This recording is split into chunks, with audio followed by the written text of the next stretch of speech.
Pak Bayu, silakan dimulai Pak untuk kuliahnya. Baik, terima kasih Pak Irfan.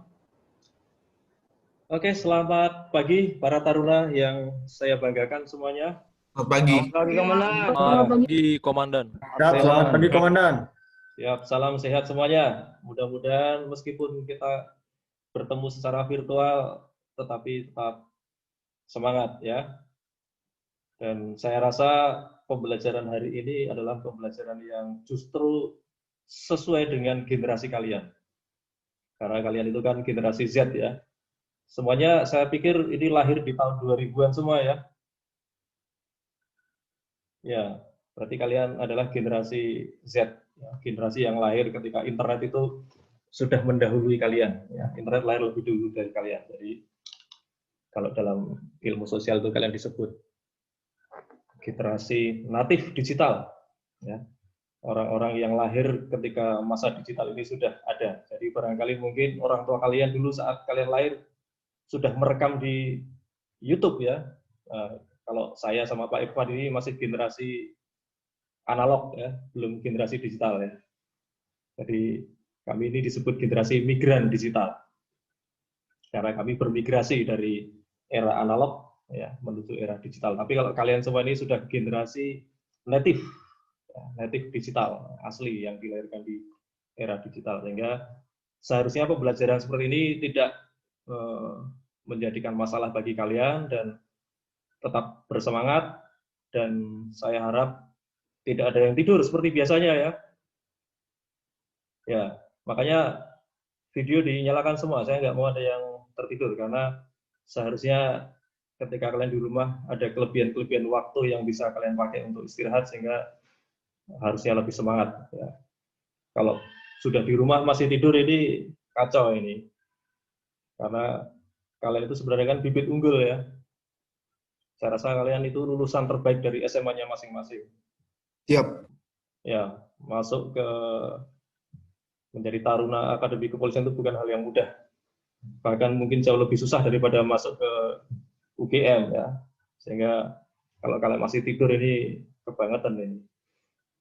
Baik, kalau kita bicara antropologi itu salah satu topik yang tidak bisa lepas adalah bicara tentang budaya. Ya, budaya itu adalah salah satu konsep sentral, ya, konsep penting dalam studi-studi antropologi. Masih ada yang ingat mungkin apa itu yang disebut dengan budaya? Silakan mungkin salah satu bisa menyampaikan pendapatnya, apa itu budaya? Mohon izin, Komandan. Silakan. Siapa? Sebutkan nama. Hewit Belasad Eliezer Manurung, Brigadir 2 Taruna, nomor akademi 19024, kelas D, absen 10, Komandan. Izin mencoba menjawab. Kelas D, absen? Kelas 10. D, kelas Delta, Komandan. Delta. Oke, siap. Delta. Siap. Silakan. Mohon izin mencoba menjawab, Komandan. Yang dimaksud Ya. dengan kebudayaan adalah suatu kebiasaan yang dilakukan secara terus-menerus dan diangkat menjadi suatu ketetapan, dan itu menjadi ciri khas dari suatu kelompok atau organisasi tertentu. Terima kasih, Komandan. Baik. Oke, terima kasih Taruna Hewit ya. Baik, jadi kebudayaan itu kalau bisa saya tangkap tadi mengatakan bahwa adalah satu perilaku yang terus-menerus dilakukan begitu ya. Jadi yang namanya kebudayaan itu bukan hanya sekali, hanya 2 kali dilakukan, tetapi itu sudah menjadi habit, sudah menjadi sebuah perilaku yang terpola. Makanya dia disebut budaya. Kemudian kata kunci yang kedua ketika kita bicara budaya adalah kebudayaan itu dilakukan secara kolektif, bukan individual. Kalau individual itu disebut kepribadian. Tapi kalau kita bicara budaya, budaya itu dia dilakukan oleh sebuah komunitas. Komunitas itu kalau dalam antropologi pada masa lalu ya biasanya kesukuan, komunitasnya dibatasi oleh suku bangsa atau budaya atau area. Tetapi kalau bicara antropologi modern, yang namanya komunitas itu tidak harus dalam bentuk suku bangsa, tapi dalam sebuah entitas yang memiliki tujuan bersama. Seperti kalian sebagai anggota kepolisian, ya, Kepolisian Republik Indonesia, anggota Polri itu jumlahnya ratusan ribu. Ini sebuah komunitas, dan setiap komunitas pasti menciptakan kebudayaan. Jadi Itulah kira-kira pengantar untuk kita masuk sebelum kita bicara tentang reformasi budaya. Bisa dengar saya, Helena? Saya bisa, Komandan. Oke, bagaimana? Atau dibantu kawan yang lain? Silakan. Tadi Izin menjawab, ada Komandan. Siap, mohon izin, Komandan. siapa? Tadi yang pertama dari siapa? Yang pertama tadi siapa? Siap izin, Komandan. Muhammad Haidar silakan. Yafi Munawar, Komandan. Haidar ya, silakan. Siap. Brigadir 2 Taruna nomor akademi 16016, kelas B, absen 34. Izin menjawab, Komandan. Perbedaannya adalah apabila revolusi merupakan perubahan masyarakat yang terjadi secara cepat. Prosesnya berlangsung secara cepat. Oke. Seperti itu, Komandan. Kalau revolusi ya. Kalau reformasi apa bedanya? Kalau reformasi, yang menurut saya, yang saya tahu, Komandan, perubahan karena terjadinya sesuatu, Komandan. Perubahan karena terjadi sesuatu. Oke. Kalau di Amerika, di Indonesia ada namanya Polisi Nasional yang dikepalai oleh Kapolri. Di Amerika tidak ada. Enggak ya? Jadi di sini itu namanya polisi itu memang urusan daerah masing-masing. Negara bagian Bahkan negara masing-masing. bagian punya namanya state polisi, negara bagian tingkat negara bagian. Tapi Ada juga masing-masing wilayah, county atau kecamatan punya sendiri-sendiri. Ya. Yang itu adalah, dan mereka county atau kecamatan atau kabupaten itu punya hak untuk merekrut polisi, memecat, dan itu yang bosnya itu bukan polisi sendiri, wali kota. Ya, Gitu. betul. Jadi Jadi memang benar-benar- wali kota punya pasukan polisi, kemudian juga negara bagian yang namanya gubernur juga punya departemen sendiri untuk polisi, begitu. Ya memang Jadi tidak begitulah. komando nasional, tidak ada. Kalau yang mungkin setara dengan polisian nasional itu namanya FBI, itu yang terkenal itu. Iya. Tapi itu lain lah gitu ya, fungsinya Iya, gitu ya. betul. Ya, dulu kita akan kembali lagi setelah pesan-pesan berikut. Oke. Jadi tadi adalah sebuah gambaran, kita coba mengintip ya, apa yang terjadi di Amerika. Itu video tahun sekitar 2017, tapi saya rasa masih relevan. Oke, saya ingin ada yang bisa memberikan tanggapan terhadap video tadi. Tiga hal ini. Silakan, siapa? Mohon izin, Bangkit Prasetyo, kelas F nomor absen 2, izin menjawab, Komandan. Oke, Bangkit. Nanti yang kedua, yang gantian, perempuan. Tadi Dinanti ya? Siap, Komandan. Iya. Oke, silakan Bangkit dulu. Mohon izin, Komandan, menganalisis video apa yang terjadi pada kepolisian di USA adalah di sana terjadi sedikit kesalahpahaman antara kepolisian dan masyarakat, Komandan. Jadi terjadi ada senggang ataupun ada jarak, Komandan. Jadi di sana melihat polisi seperti ketakutan, Komandan. Kenapa mereka melakukan itu? Dikarenakan kurang bersosialisasinya dan kurang humanisnya polisi di USA, Komandan. Dan ketika mereka menggunakan kamera ketika bertugas, Komandan, itu bisa dibuktikan ketika seseorang melihat kamera, dia akan terpantau, dia akan merasa terpantau, dan dia akan tidak semena-mena, Komandan, melakukan kegiatannya, Komandan, ataupun melakukan tindakan kepada orang lain, Komandan. Bahkan dia juga sudah seperti takut, Komandan, karena akan di saat ini kan bisa menjadi viral, Komandan. Oke. Tadi siapa? Bangkit ya? Kelas F ya? Nomor absen? Nomor absen 2, Komandan. Nomor absen 2. Baik. Oke, jadi tadi kalau bisa saya tangkap, kamera itu ternyata juga tidak hanya berfungsi secara teknis ya, tetapi psikologis juga ya. Dia punya fungsi psikis. Itu membuat orang yang, masyarakat yang sedang direkam itu merasa bahwa ya dia harus berbuat berhati-hati ya, apalagi sekarang bagi polisi juga sama, bagi dua-duanya, bagi polisi ataupun bagi masyarakat, dengan adanya kamera itu secara psikologis orang akan menjadi lebih berhati-hati. Nah, kalau dalam antropologi atau sosiologi, kamera itu ternyata punya fungsi kontrol sosial di sini ya, dia punya fungsi kontrol sosial. Oke, silakan. Tadi Dinanti ya, Dinanti atau menanti ini namanya ini. Kalau Dinanti itu pasif. Kalau menanti itu pasif, aktif ya. Harusnya namamu itu menanti biar jadi orang yang aktif. Siap, Komandan. Silakan Polisi Dinanti. Komandan Dinanti Putri Dewa, Brigadir 2 Taruna, nomor akademi 19241, kelas B, absen 5, izin menjawab, Komandan. Oke. Menurut saya, video yang ditampilkan tadi menunjukkan sebuah kerjasama yang baik antara polisi dan anggota masyarakat, di mana di sana terjadi kerjasama, masyarakat dapat melaporkan semua kejadian kepada polisi, dan polisi pun dapat membagikan kegiatannya kepada masyarakat melalui media sosial. Dan di sini menunjukkan bahwa terjadi kerjasama yang baik antara polisi dan masyarakat, sesuai dengan tujuan dari polisi adalah untuk menjadi pelindung dan menjadi rekan bagi masyarakat. Hal ini sangat baik untuk diterapkan di polisi Indonesia, Komandan. Oke, siap. Jadi tadi Dinanti melihat video itu dari aspek bagaimana masyarakat dan kepolisian itu bisa bersinergi gitu ya, bisa bekerjasama tadi. Kita juga lihat di video-video yang agak terakhir tadi bagaimana kemudian penggunaan media sosial itu menghubungkan ya polisi dengan masyarakat dan saling bekerja sama tadi, misalnya menangkap orang yang tadi di Twitter itu kan. Nah, jadi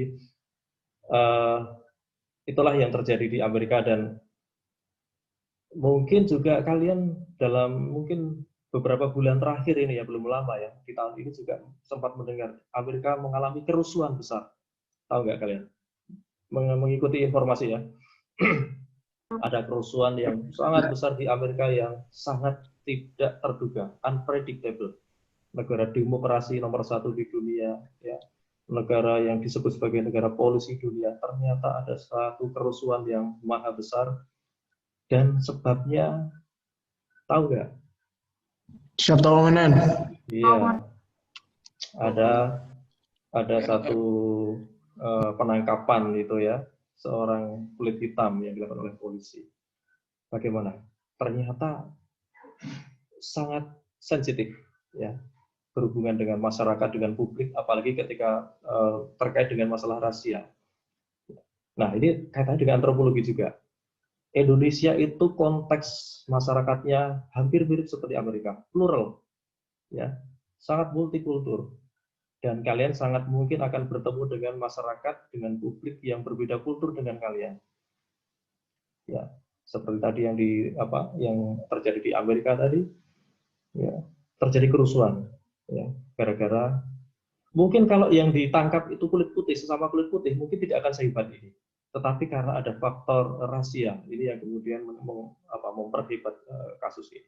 Nah, ini juga menjadi catatan kita bagaimana kemudian kita berhati-hati ketika bertugas di tempat yang secara kultur, ya, secara ras berbeda dengan kita. Kita harus bisa berhati-hati untuk bisa berrelasi dengan mereka. Baik, jadi reformasi budaya Polri nanti juga bisa kalian baca di materi ya. Merupakan upaya melakukan setting ulang. Nah, tadi kan makanya reformasi itu bukan mengubah, tapi men-setting ulang. Jadi jangan dibuang yang lama, tapi di-setting ulang. Atau mengalih ubah budaya lama yang dirasa tidak sesuai dengan zaman, dengan norma, budaya baru yang kompatibel. Yang kompatibel itu yang cocok dengan situasi dan zamannya. Nah, inilah yang kemudian menjadi kata kunci dalam proses reformasi. Jadi reformasi itu tidak membuang, tetapi memperbaiki, men-setting ulang, gitu ya, di-set up lagi. Reformasi budaya merupakan bagian dari perubahan budaya yang bersifat cepat. Ya, dia bukan evolusi yang harus antar generasi, tetapi perubahan yang hampir mendekati revolusi, tetapi berbeda tadi sudah kita diskusikan ya. Tapi dia berlangsung dengan cepat. Nah, kalau kita ingin bicara bagaimana reformasi budaya itu berhasil atau tidak, kata kuncinya adalah bahwa reformasi budaya itu harus dilakukan dari inti kebudayaan, yaitu alam pikir kita. Nilai, ya, dalam alam pikir kita itu ada nilai, ada cara pandang, ada ideologi, ada paradigma.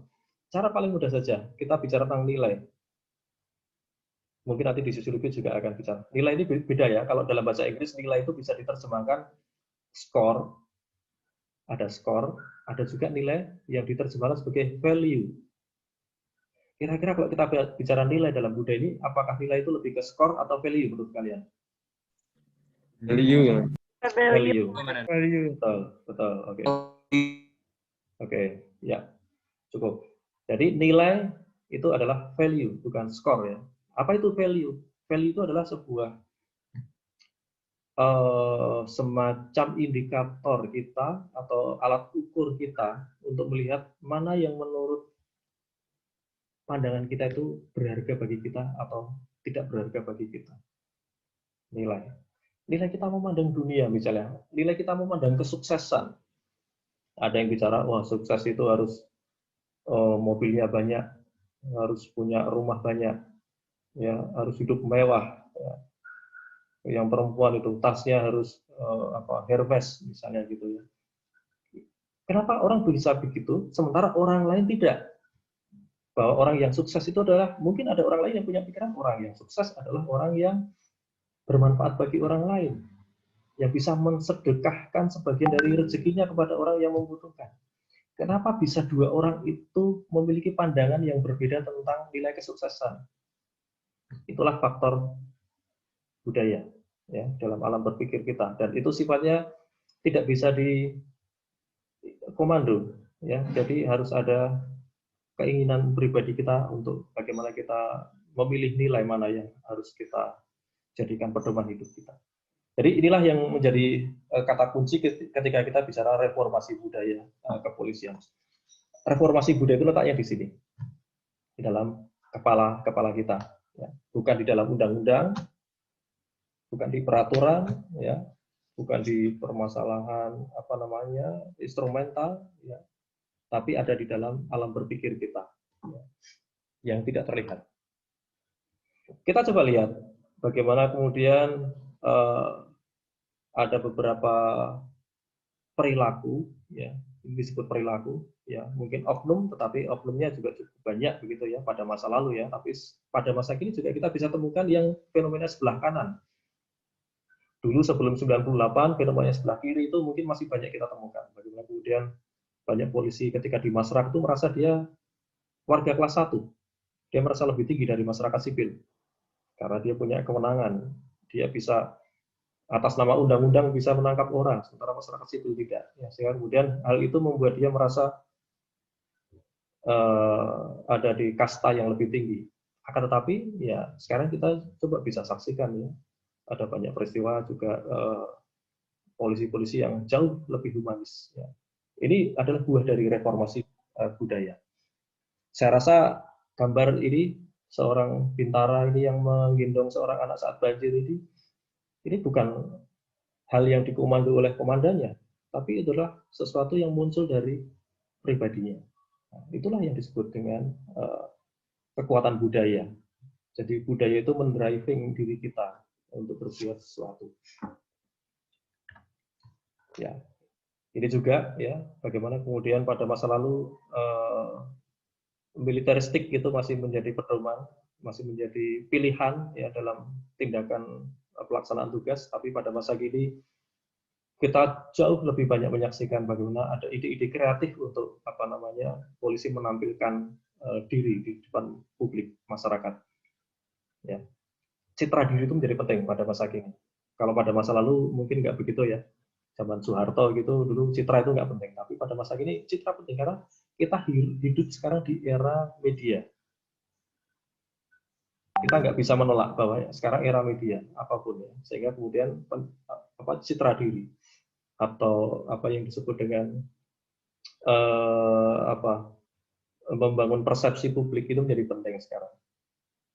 Jadi sebagai penutup saya sampaikan bahwa inti dari reformasi budaya Polri ini adalah mengubah mindset. Mindset apa? Mindset dari menara gading menjadi menara air, begitu ya. Kalian tahu ya, mungkin itu sebuah pepatah. Kalau orang-orang dari Minang pasti paham sekali ya. Bagaimana menara gading itu adalah sebuah simbolisasi sebuah institusi atau sebuah entitas yang seolah-olah tidak tersentuh, indah tetapi tidak tersentuh. Berbeda dengan menara air ya. Menara air itu ya mungkin fisiknya sederhana, tetapi dia menjadi lebih berharga. Jadi anggota Polri harus bisa mengubah sikap menjadi lebih membumi, bisa bersifat setara dengan masyarakat, kemudian harus juga kita bisa mewujudkan polisi yang betul-betul sebagai pelindung, pengayom, dan pelayan masyarakat. Itu bukan slogan belaka. Jadi sebagai anggota polisi, ya kalian semua harus menyadari itu bukan hanya sekedar slogan, tetapi itu adalah sebuah nilai budaya. Nilai budaya itu berarti menjadi pedoman. Dan tadi, jangan menjadi menara gading yang tidak tersentuh. Menara gading yang angker, tempat bersemayam para dewa yang menakutkan. Tapi jadilah menara air yang yang memancarkan manfaat untuk masyarakat. Menara air yang memancarkan perlindungan dan pengayoman untuk masyarakat luas. Baik, sampai di sini. Silahkan kalau ada yang saya stop share dulu. Silahkan kalau ada yang mau ditanyakan. Mungkin kita masih punya waktu ya 10 menit mungkin ya. Mungkin bisa 2 atau 3 penanya. Silakan kalau ada yang mau bertanya. Coba raise hand. Biar nggak rame ya. Mana kalau mau melihat raise hand itu. Belum ada yang raise hand ya. Silakan. Boleh bertanya apapun tentang tema kita hari ini. Oke, Hilda. Hilda Mareta. Silakan, Hilda. Mohon izin, Komandan, bagaimana pengaruh polisi wanita sebagai motor penggerak reformasi di tubuh Polri sendiri, Komandan? Karena kita ketahui bahwa Polri sendiri memiliki sensitivitas lebih dibanding polisi laki-laki dalam menangani kasus dalam bidang perempuan dan anak-anak, Komandan. Siap, terima kasih. Oke, menarik. Satu diskusi yang menarik yang dilemparkan oleh tadi Hilda ya. Kelas apa Hilda? Siap, mohon izin, Milna Hilda, kelas G, absen 16, Komandan. Oke. Baik, bagaimana kemudian Hilda mempertanyakan kedudukan polisi wanita. Ini sesuatu yang juga buah dari reformasi ya. Kalian tahu nggak, di Akademi Kepolisian itu apakah sejak awal sudah menerima taruna atau taruni atau taruna perempuan? Itu buah dari reformasi.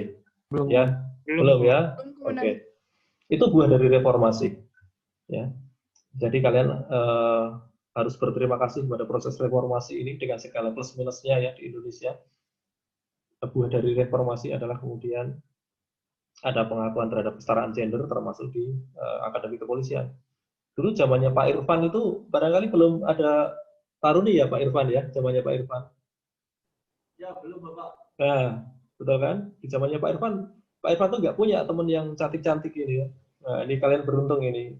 Sekarang, kalian beruntung ini sekarang sudah ditemani oleh teman-teman taruni yang juga bisa bersama-sama kita saling bahu-membahu untuk belajar bersama. Ini salah satu hal yang menarik ya. Kalau kita kaitkan dengan reformasi, memang banyak sekali keuntungan atau banyak sekali ya mungkin perempuan itu secara fisik memang ditakdirkan Tuhan lebih lemah dari laki-laki. Itu tidak bisa kita nafikan ya. Itu sudah sebuah mekanisme natural ya. Karena manusia itu bagian sama dengan dunia binatang ya, kalau kita belajar biologi ya, dia bagian dari animal kingdom. Dan di dunia animal kingdom itu jantan itu pasti lebih kuat secara fisik. Akan tetapi bedanya kita dengan hewan, manusia itu punya budaya, sehingga budaya itu bisa kemudian menempatkan perempuan menjadi setara. Kalau di dunia hewan tidak ada kesetaraan gender. Sehingga dari dulu yang namanya raja hutan itu ya pasti singa jantan. Belum pernah ada singa betina itu kemudian karena reformasi begitu jadi penguasa hutan gitu, nggak ada ya. Atau kawanan monyet itu pasti pemimpinnya pasti monyet yang jantan. Nggak ada reformasi di dunia monyet ya. Ya, tapi manusia karena dia punya aspek kebudayaan, ya akhirnya perempuan pun sekarang bisa menjadi pemimpin, ya, termasuk menjadi polisi dan sebagainya. Dan meskipun tadi saya ulangi lagi ya, secara fisik mungkin laki-laki secara genetik dia lebih kuat ya, secara fisik daya tahannya lebih bagus. Akan tetapi ada satu kelebihan yang juga dimiliki oleh perempuan, tadi sudah disampaikan tadi oleh Hilda. Bagaimana sensitivitas kita ketika menghadapi kasus-kasus yang melibatkan sesama perempuan. Ya. Karena kalau dari statistik ya, jumlah perempuan di Indonesia itu lebih banyak daripada jumlah laki-laki. Ya. Jumlahnya lebih banyak perempuan, sehingga juga dalam pelayanan dan perlindungan pada masyarakat ini keberadaan teman-teman taruna ini menjadi sangat penting, sehingga kemudian para perempuan, masyarakat perempuan ini merasa lebih nyaman, ya. Tidak hanya aman tapi juga nyaman, karena secara psikologis aman saja belum cukup, dia harus juga merasa nyaman. Dia pasti akan lebih nyaman melaporkan kepada polisi perempuan ketika dia mengalami pelecehan seksual misalnya, dibandingkan dengan polisi laki-laki, karena dia harus menceritakan kronologis. Ini salah satu hal yang juga menjadi hal yang mendasar bagaimana reformasi di kepolisian menjadi juga menyentuh bagaimana peran-peran perempuan di dunia kepolisian atau di institusi kepolisian. Dan tidak menutup kemungkinan nanti mungkin salah satu dari taruna di sini bisa nanti jadi Kapolri ya. Sangat tidak mungkin ini. Sangat mungkin ya, sangat mungkin. Sangat mungkin nanti, karena sekarang semuanya terbuka, semua kesempatan terbuka. Dan ini peluang-peluang inilah yang harus kita ambil. Begitu Hilda, kira-kira yang bisa saya bahas. Ada lagi? Terima kasih, Komandan. Adi Prasetyo. Silakan, Adi.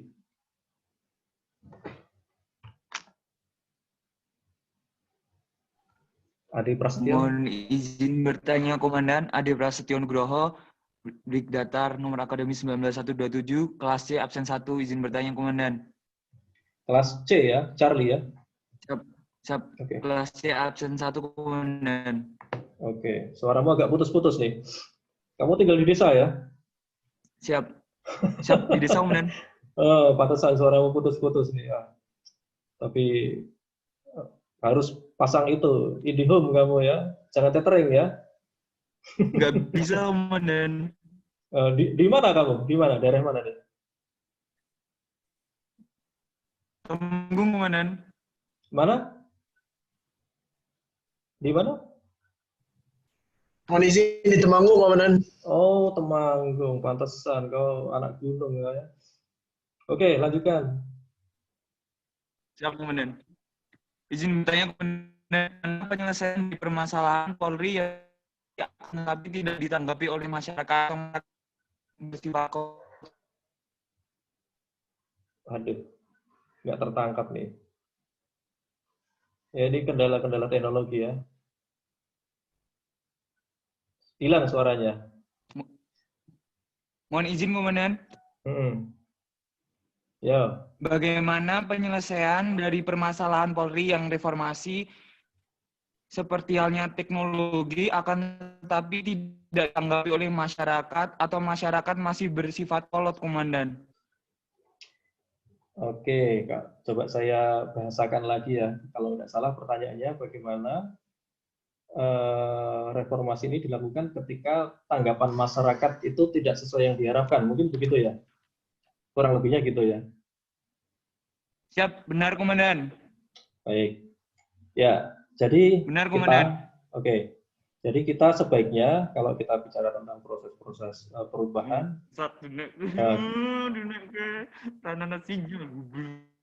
Siapa itu tadi? Ada ya tadi ya. Oke. Jadi apa namanya? Saya jadi lupa gara-gara kamu ngomong sama ibumu tadi ya.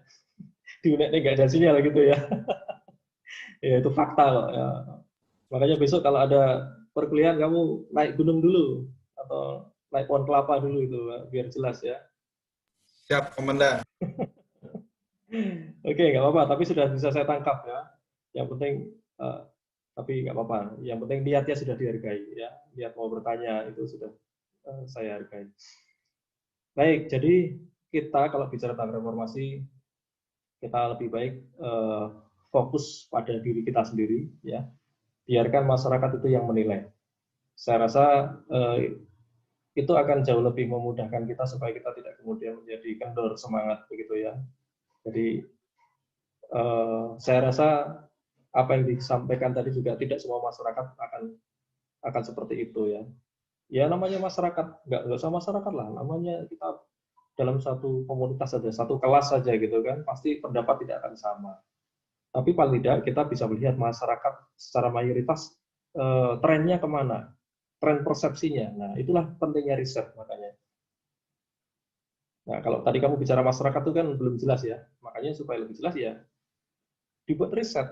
Kalau kalian jadi Kapolres misalnya, silahkan kalian kerjasama dengan mungkin di daerah kalian, di wilayah kalian ada perguruan tinggi yang punya keahlian tentang riset sosial, bisa saja kalian minta bantuan untuk coba dirisetkan deh persepsi masyarakat di Kabupaten Temanggung terhadap Polres atau anggota polisi di Temanggung. Saya rasa itu juga menjadi hal yang menarik yang belum tentu dilakukan oleh semua Kapolres. Ya, jadi ketika kita bicara masyarakat, ya ada dasarnya secara akademis, secara metodologis, begitu kan? Bahwa memang ada survei yang kita lakukan. Gitu. Nah, itu kan tidak harus dilakukan sendiri ya. Kalau memang kita nggak punya waktu, kita bisa bekerja sama. Itulah fungsinya kolaborasi. Bisa saja semacam itu. Atau mungkin di kecamatan bisa saja kalian sebagai Kapolsek mungkin mensurvei di wilayah polsek kalian, ya dengan bekerja sama ya dengan teman-teman yang punya keahlian atau memang dia punya kemampuan untuk riset, silakan saja. Saya rasa ini bisa dilakukan sehingga intinya tadi kita fokus pada internal kita saja. Jadi kita kalau ingin berubah ya tidak usah terpengaruh dengan pendapat orang. Nanti orang itu juga akan melihat sendiri apa yang kita lakukan. Begitu ya, ada ya. Semangat ya, meskipun sinyalnya putus-putus ya. Oke. Kamu di kecamatan apa ini? Temanggungnya.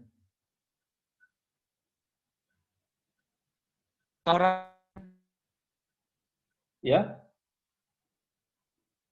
Di lereng Sumbing. Laporan, Komandan. Di lereng gunung apa? Sumbing atau Sindoro?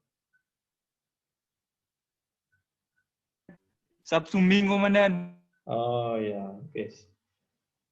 Ya, meskipun di sana susah sinyal, tapi pemandangannya indah.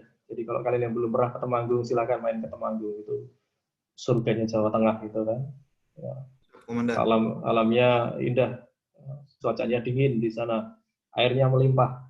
Saya pernah membimbing KKN di sana itu, di rumah Pak Kepala Desa itu, air di kamar mandi itu 24 jam nggak pernah dimatikan. Ya, saya sampai waktu pertama datang itu sampai bilang ke mahasiswa saya, ini kok air nggak dimatikan nih, gimana kamu itu nggak punya semangat konservasi? Ternyata memang begitu di sana. Ya, jadi memang kalau dimatikan malah pecah di sana airnya, salurannya karena menahan beban. Jadi memang 24 jam. Bagus sekali di sana. Siap. Oke, ada lagi mungkin? Masih boleh satu lagi lah mungkin. Kita sampai jam 12 berapa? Terakhir, 35 ya.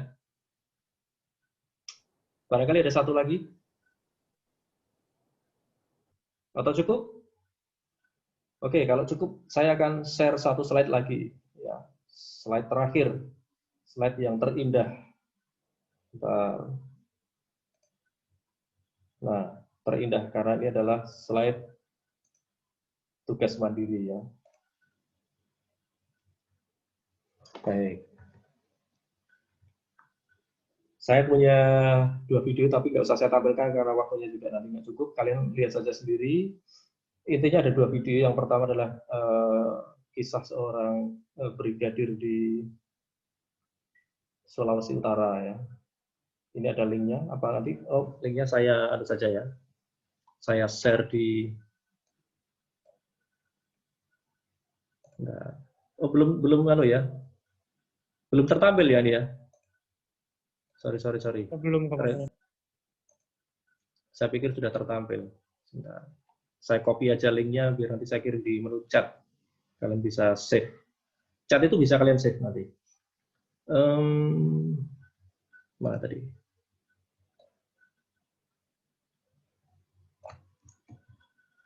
Saya kirimkan sebelum saya tayangkan.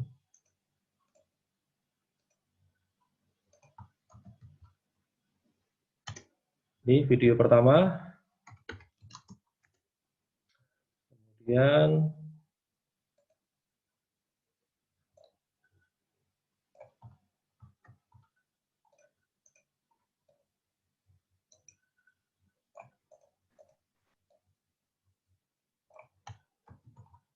ini video kedua.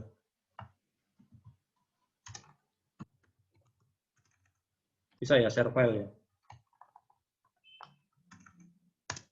Oke. Saya bagi filenya biar nanti kalian bisa baca-baca untuk tambahan informasi dan juga tugasnya nanti bisa dibaca di situ. Oke, sebentar, baru proses upload. Pak Irfan masih ada waktu enggak nih, Pak Irfan? Mungkin 2 menit. Oh, sudah habis ya? Oh, JJ, siap-siap Pak. Ini saya terakhir saja ini. Nanti silakan kalian, saya kirimkan yang PDF saja, yang ringan. Jadi sudah saya PDF-kan, tapi isinya sama. Baik, saya rasa sementara itu yang bisa kita lakukan hari ini. Mudah-mudahan bermanfaat. Dan kalau ada kekurangan saya mohon maaf. Mudah-mudahan nanti bisa bertemu lagi di lain kesempatan. Terima kasih. Saya akhiri. Selamat siang. Waktu dan tempat saya kembalikan kepada Pak Irfan. Terima kasih, Komandan. Terima kasih, Komandan. Terima kasih. Ya. Terima kasih, Komandan. Terima kasih. Ya. Komandan. Sama-sama. Ya. Ya baik, karena jangan lupa untuk tugasnya dikumpulkan sebelum jam 12. Ya, jangan sampai tidak mengumpulkan, karena tugas yang pertama kemarin masih ada beberapa orang yang tidak mengumpulkan. Ya, jadi tugas yang berikut ini jangan sampai Anda tidak mengumpulkan lagi. Saya rasa sekian, pelajaran selesai. Ya, silakan melaksanakan aktivitas yang lainnya. Baik, terima kasih. Selamat siang. Selamat siang, Komandan. Terima kasih, Komandan. Terima kasih, Komandan. Terima kasih, Komandan. Terima kasih, Komandan.